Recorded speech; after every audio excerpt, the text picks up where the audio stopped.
വിശുദ്ധ മത്തായി എഴുതിയ സുവിശേഷം 5-ാം അധ്യായം. സുവിശേഷ ഭാഗ്യങ്ങൾ. ജനക്കൂട്ടത്തെ കണ്ടപ്പോൾ യേശു മലയിലേക്ക് കയറി.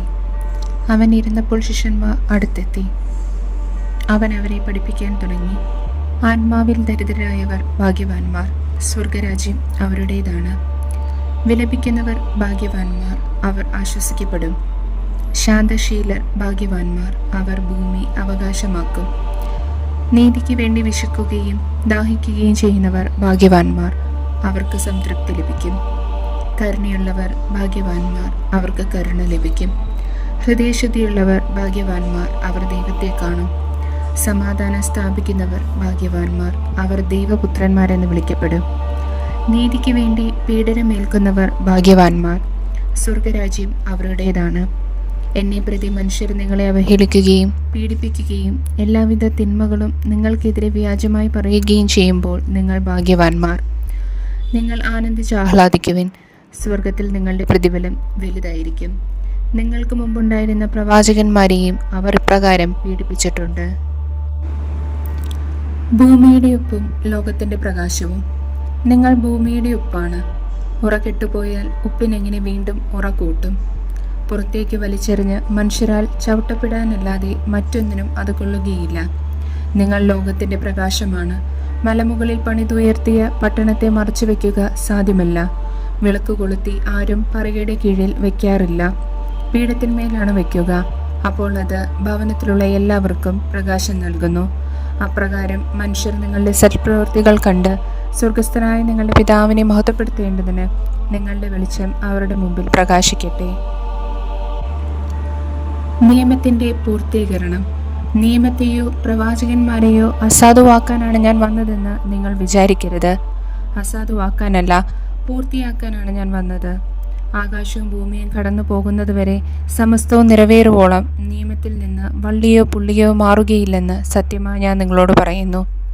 ഈ പ്രമാണങ്ങളിൽ ഏറ്റവും നിസ്സാരമായ ഒന്ന് ലംഘിക്കാൻ മറ്റുള്ളവരെ പഠിപ്പിക്കുകയോ ചെയ്യുന്നവൻ സ്വർഗരാജ്യത്തിൽ ചെറിയവനെന്ന് വിളിക്കപ്പെടും. എന്നാൽ അത് അനുസരിക്കുകയും പഠിപ്പിക്കുകയും ചെയ്യുന്നവൻ സ്വർഗരാജ്യത്തിൽ വലിയവനെന്ന് വിളിക്കപ്പെടും. നിങ്ങളുടെ നീതി നിയമജ്ഞരുടെയും ഫരീസരുടെയും നീതിയെ അതിശയിക്കുന്നില്ലെങ്കിൽ നിങ്ങൾ സ്വർഗരാജ്യത്തിൽ പ്രവേശിക്കുകയില്ലെന്ന് ഞാൻ നിങ്ങളോട് പറയുന്നു. സഹോദരനുമായി രമ്യതപ്പെടുക.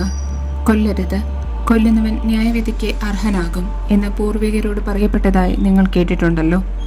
എന്നാൽ ഞാൻ നിങ്ങളോട് പറയുന്നു, സഹോദരനോട് കോപിക്കുന്നവൻ ന്യായവിധിക്ക് അർഹനാകും. സഹോദരനെ ബോഷ എന്ന് വിളിക്കുന്നവൻ ന്യായാധിപ സംഘത്തിന്റെ മുമ്പിൽ നിൽക്കേണ്ടി വരും. വിഡ്ഢി എന്ന് വിളിക്കുന്നവനാകട്ടെ നരകാഗ്നിക്ക് ഇരയായിത്തീരും. ബലിപീഠത്തിൽ കാഴ്ചവെക്കുമ്പോൾ നിന്റെ സഹോദരന് നിന്നോട് എന്തെങ്കിലും വിരോധമുണ്ടെന്ന് അവിടെ വെച്ച് ഓർത്താൽ കാഴ്ചവസ്തു അവിടെ ബലിപീഠത്തിന് മുമ്പിൽ വെച്ചിട്ട് പോയി സഹോദരനോട് രമ്യപ്പെടുക. പിന്നെ വന്ന് കാഴ്ചയർപ്പിക്കുക. നീ പ്രതിയോഗിയോട് വഴിക്ക് വെച്ച് തന്നെ വേഗം രമ്യപ്പെട്ടുകൊള്ളുക. അല്ലെങ്കിൽ പ്രതിയോഗി നിന്നെ ന്യായാധിപൻ സേവകനും ഏൽപ്പിച്ചു കൊടുക്കും. അങ്ങനെ നീ കാരാഗൃഹത്തിൽ അടയ്ക്കപ്പെടും. അവസാനത്തെ ചില്ലിക്കാശും കൊടുത്തു വീട്ടുവോളം നീ അവിടെ നിന്ന് പുറത്തു വരികയില്ലെന്ന് സത്യമായി ഞാൻ നിന്നോട് പറയുന്നു. വ്യഭിചാരം ചെയ്യരുത്.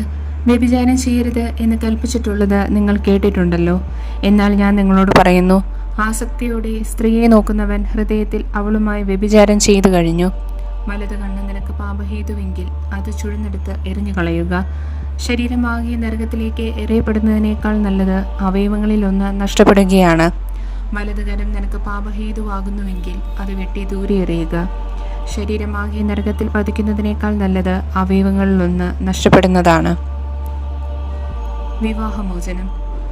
ഭാര്യയെ ഉപേക്ഷിക്കുന്നവൻ അവൾക്ക് ഉപേക്ഷാപത്രം കൊടുക്കണം എന്ന് കൽപ്പിച്ചിട്ടുണ്ടല്ലോ.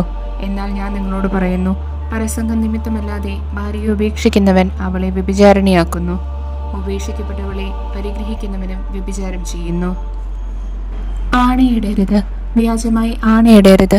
കർത്താവിനോട് ചെയ്ത ശപഥം നിറവേറ്റണമെന്ന് പൂർവികരോട് കൽപ്പിച്ചിട്ടുള്ളതായി നിങ്ങൾ കേട്ടിട്ടുണ്ടല്ലോ.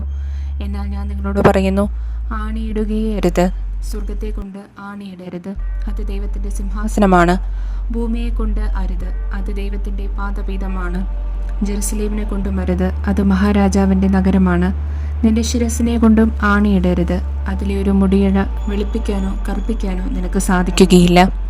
നിങ്ങളുടെ വാക്ക് അതെ അതെ എന്നോ അല്ല അല്ല എന്നോ ആയിരിക്കട്ടെ. ഇതിനപ്പുറമുള്ളത് ദുഷ്ടനിൽ നിന്ന് വരുന്നു. തിന്മയെ നന്മ കൊണ്ട് ജയിക്കുക. കണ്ണിന് പകരം കണ്ണ്, പല്ലിന് പകരം പല്ല് എന്ന് പറഞ്ഞിട്ടുള്ളത് നിങ്ങൾ കേട്ടിട്ടുണ്ടല്ലോ. എന്നാൽ ഞാൻ നിങ്ങളോട് പറയുന്നു, ദുഷ്ടനെ എതിർക്കരുത്. വലത് കർണത്തടിക്കുന്നവന് മറ്റേ കർണം കൂടി കാണിച്ചു കൊടുക്കുക. നിന്നോട് വ്യവഹരിച്ച് നിന്റെ ഉടുപ്പ് കരസ്ഥമാക്കാൻ ഉദ്യമിക്കുന്നവന് മേലങ്കി കൂടി കൊടുക്കുക. 1 മൈൽ ദൂരം പോകാൻ നിന്നെ നിർബന്ധിക്കുന്നവനോട് കൂടി 2 മൈൽ ദൂരം പോവുക. ചോദിക്കുന്നവന് കൊടുക്കുക.